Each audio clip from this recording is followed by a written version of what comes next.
Do you guys ever have a problem with your defroster? Well, having a problem with your defroster is super annoying because you can't see out the back. So the first thing I check, obviously, is I turn the key on the ignition, and then I'm gonna push this button right here, and I'm gonna listen. And what I'm listening for is the relay. And I wanna know if this light turns on as well.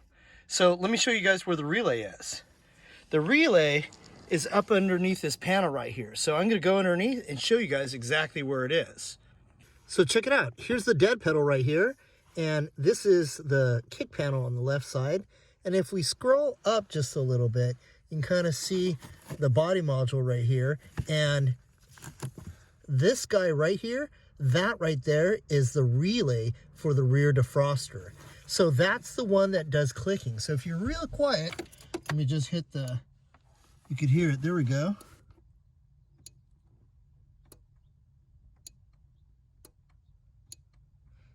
That clicking noise is that relay right there.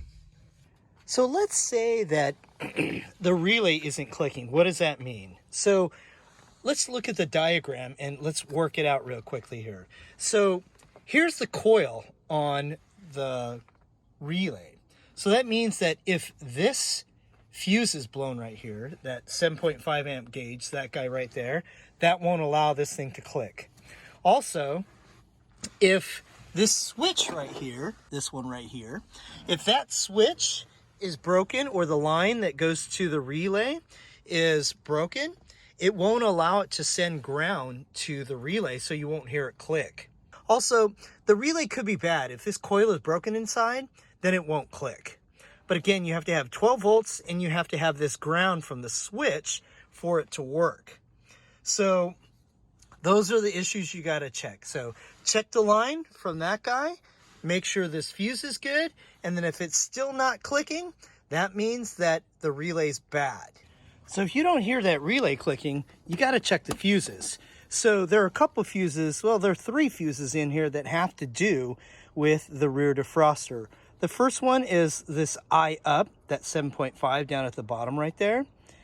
And the defroster one, which is the 25 amp right at the top right there. And then that's the gauge. Where's the gauge one? 7.5, this guy right here. So that gauge, 7.5. So check those 3 as well. But we know that the relay's clicking, so that means the relay's getting power. Now we got to check if the relay is sending power back to the defroster. So we're going to check that defroster line right back there. So now I'm in the back. Here's the connector for the rear defroster. Sometimes it could be a quick deal where there's a little connector inside here. Sometimes people forget to put these back on because, you know, they replace the tops and what have you. But let's just say that that is connected, so that isn't the issue. But that is a common issue, that sometimes people replace the top and don't connect that. So you can see I've got my meter here. I'm gonna put it up like that so you guys can see it. Boop, there we go. Now let's see. Now I'm gonna touch the 2 lines right here with my meter. Let's do 1 and 1. Oh, look at that. And look, there is voltage there. So it's a little bit less than 12 volts, which is fine. Now, if you were to test this thing, if you were to disconnect this connector right here and just test this side of the connector, it should read 12 volts. Now, another common problem is there's one more common connector that they forget to connect up, okay? So let's look where that thing is. So I've taken out the storage containers in the back, and this is the most common connector that everyone seems to forget when they do a change with the top.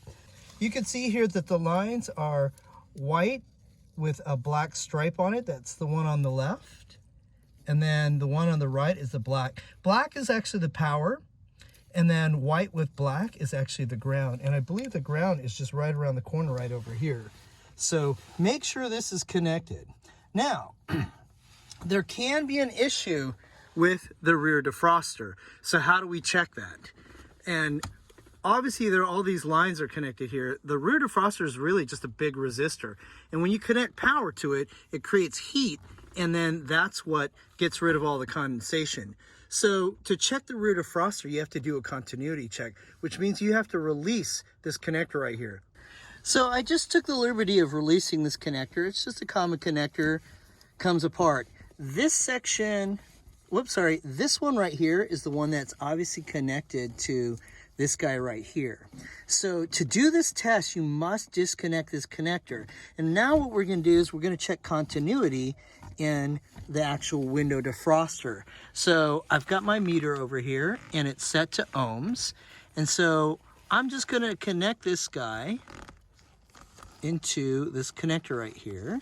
These are the lines that are connected to the defroster, and you can kind of see how I back probed the connector right here, and you could see that there's continuity. Now, if this is open, then that means that the line in the defroster is broken, and obviously it won't work then. So, but that's what it looks like. Now, this isn't, well, these aren't the only problems with the defroster. There could be some other issues as well. There are several other connectors within the car, but these are the most common. So if you have an issue, that's what you really need to check. So here's pretty much all the stuff that I talked about in a nutshell. This is the electrical book for a 2001.